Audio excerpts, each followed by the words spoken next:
이번 시간은 건축 시공의 꿀팁 강의입니다. 기본적으로 이 교과서에 나와 있는 사진과 그것 이외의 사진을 이용해서 여러분들이 기사시험에서 실제로 출제가 되는 이런 문제를 손쉽고 여러분들이 그 영상을 통해서 혹은 사진을 통해서 아주 쉽게 접근하실 수 있도록 또 기억에 오래 남을 수 있도록 그렇게 정리를 한 이런 강의입니다. 그게 일단 네 가지를 우리가 설명을 좀 드리도록 하겠습니다. 첫 번째 주제가 보링에 대한 건데 역시 마찬가지 최근에 와가지고는 이런 보링에 대한 그런 어떤 정의 또 최근에 많이 이렇게 출제가 되는 것들 중에서 보링에 있어서의 주상도 또 주상도의 기입할 사항이 뭐다라는 거 이런 것들이 있는데 일단 한마디로 보링이 뭐냐라고 그랬을 때는 집안을 천공하는 거죠. 이렇게 기계를 이용해 가지고 구멍을 파는 거다. 얘 같은 경우에는 지금 흙막이를 위해서 구멍을 파는 것인데 이렇게 오거라고 이렇게 부르거든요. 이런 오거 기계를 이용해서 수직으로 장착을 해놓고 구멍을 파서 집안을 조사하는 이런 방법에 해당이 될 수가 있겠습니다. 그리고 이 보링을 통해서 우리가 주로 하고자 하는 것은 바로 보링 로그라고 그렇게 얘기를 하는 이런 시추 주상도라고 그렇게 부르는데요. 이 시추 주상도는 조금 이따가 그림으로 설명을 드리도록 하겠습니다만 이 집안의 구성을 깊이 그다음에 종류 두께 이런 것들을 우리가 축적으로 표시한 집안 예측도 이런 것들을 시추주상도라고 부르는데 실제 시험 문제에 있어서도 그런 부분들이 출제가 됩니다. 이렇게 우리가 집안을 천공하는 이런 오거 보링기는 이처럼 대형으로 만들어 가지고 우리가 흙막이를 하고 또 말뚝을 매립할 때도 우리가 사용을 하고 또 집안을 굴착해서 샘플을 채취할 때도 우리가 사용을 한다라고 보실 수 있어요. 또 이 천공을 하는 이런 그 사이즈도 굉장히 BX, NX, PX까지 10가지 이상의 그런 어떤 사이즈가 있다라는 거 참고로 기억을 좀 해 두시길 바랍니다. 그래서 보통은 이렇게 회전식 드릴로서 이런 것들을 우리가 많이 사용을 하고요. 그 다음에 이렇게 충격식 드릴 같은 경우, 퍼큐전 보링 같은 경우에는 이런 식으로 낙하 추가 굉장히 날카로운 추를 이용해서 때려서 우리가 장착하는 또 암석을 이렇게 파쇄하거나 아니면은 드릴로 뚫어서 우리가 암석을 뚫는 이런 장비들도 있다라는 것을 확인을 좀 해 두시죠. 그래서 보링은 굉장히 여러 가지 이런 드릴 같은 것들을 사용하는 이런 것들이 제일 많이 사용하는 이런 타입이지만 경절지방 같은 경우에는 이런 드릴을 우리가 사용을 하는 이런 경우들도 있습니다. 그래서 이 로켓슈라고 그래서 맨 끝에다가 경절지층 같은 경우에는 이런 식으로 보링 기구가 완전히 제자리 수직도를 유지하기 위해서 끝에다가 장착하는 이런 다양한 슈들이 있고 이런 것 같은 경우에 있어서는 충격식 보링에 우리가 많이 사용하는 그런 어떤 시추 기계다라는 것을 확인을 좀 해 두시죠.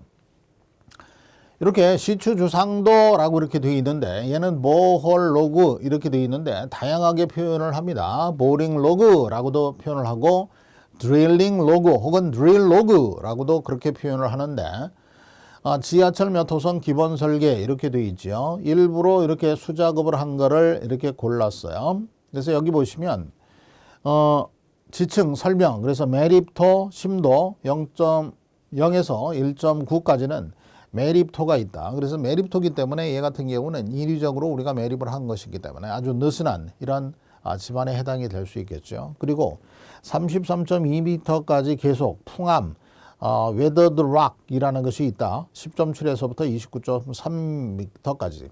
또 충적초 심도 1.9에서부터 10.7까지 실트 섞인 모래질 집안 보통 조밀에서부터 조밀까지 또 습연 상태 갈색이다 이렇게 되어 있는데 그런 것들이 우리가 표시가 되는 거죠. 그래서 시추 주상도라는 것은 이렇게 지층의 상태, 깊이, 그 다음에 종류 이런 것들을 축적으로 표시한 집안 예측도를 시추 주상도, 드릴링 로그 혹은 보링 로그라고 얘기를 한다. 여기에 보시면 요 옆에 그런 그 표준 관입 시험 이게 글씨가 작아서 잘 안 보이는데 SPT에 관련된 그런 N 값이 이렇게 표시가 되어 있어요. 그래서 항상 그거 기억합시다.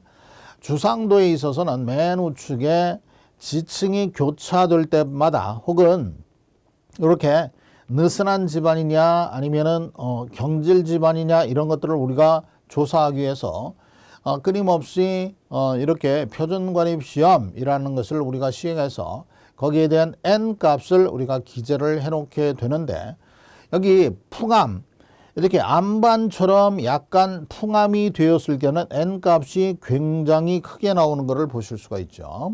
그래서 맨 우측에는 SPT 또 중앙에 있어 가지고는 이런 그 지층의 그런 어떤 종류라든지 두께 거기에 대한 내용 이런 것들이 표시가 되고요. 맨 우측에는 일반적으로 우리 지하 수위 이런 것들도 표시가 된다라고 보실 수 있겠습니다. 기타 일반적으로 이렇게 조사하는 위치가 어디고 그 다음에 거기에 따라서 우리 그 조사자가 누구고 또 여기 보시면 이 보링 타입이 있는데 얘는 BX로 우리가 보링을 했다라고 이렇게 기재가 되어 있죠. 이런 보링의 종류 그리고 아까 얘기했듯이 지층의 종류라든지 지하 수위 위치 표준관입 시험의 N치 이런 것들이 보링 주상도에 기재가 된다라고 여러분들이 보실 수 있겠습니다. 그 다음에 이 보링하고 같이 우리가 사용을 하는 것이 SPT인데 SPT는 표준관입 시험이죠. 이 표준관입 시험에 스프리스푼 샘플러예요. 아까 사질 집안 이런 것들이 있는데 이거는 스프리스푼이니까 이렇게 쪼개지는 그런 샘플러인데요. 이거를 통해 가지고 여기에 대한 시료를 우리가 제출을 할 수 있는데 이게 스프리스푼 샘플러는 아까 표준관입 시험은 보링을 하면서 굉장히 자주 지층이 교차되거나 N값이 달라질 만한 이런 토질이 나왔을 때 계속해서 N값을 측정하면서 우리가 보링을 하는 것을 보실 수 있었죠.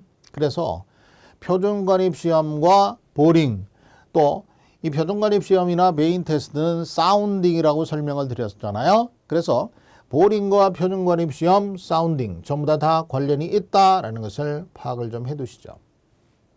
예제를 보시죠. 토질 조사에 있어서 중요한 것으로 가장 정확한 토질 조사죠. 지중, 토질의 분포, 토층의 구성 등을 알 수 있고 주상도를 그릴 수 있는 정보를 제공할 수 있는 방법. 아까 주상도가 어떻게 구성이 되는지 보여드렸죠. 주상도를 그릴 수 있는 정보를 제공할 수 있는 방법. 그래서 보링에 해당이 될 수가 있는데 이렇게 메인 테스트는 기본적으로 사운딩으로서 연약 점토의 점착력을 측정하는 것이고 터파보기라든지 물리적인 지하탐사법은 그냥 지하탐사법의 일종인데 이렇게 주상도를 작성할 수 있는 정보를 제공하는 이런 그 지질 조사 방법을 우리가 보링이다, 천공한다 이렇게 이야기할 수 있겠습니다. 일반적으로 보링과 병행해서 실시하지 않는 조사 시험은 다음 중 어떠신가? 예제 2번인데요. 아까 표준관입 시험이라든지 메인 테스트 이런 것들은 사운딩의 일종이었죠. 사운딩은 원위치 시험에 해당이 되는데 이 사운딩은 보링과 같이 수행을 하고 지하 수위를 조사하는 것도 보링에 다 들어가 있다라고 그랬어요. 그리고 아까 지층의 분포라든지 상태 두께 이런 것들도 표시를 하죠. 지내력 시험 이런 것들은 별도로 수행하는 별도의 우리가 집안을 내력을 하중을 가해서 우리가 측정하는 시험이기 때문에 보링과는 전혀 관계가 없고 방법도 다르다라는 것을 확인을 좀 해두시길 바랍니다. 사진으로 보는 시공 첫 번째 보링에 관련된 그런 꿀팁이었습니다.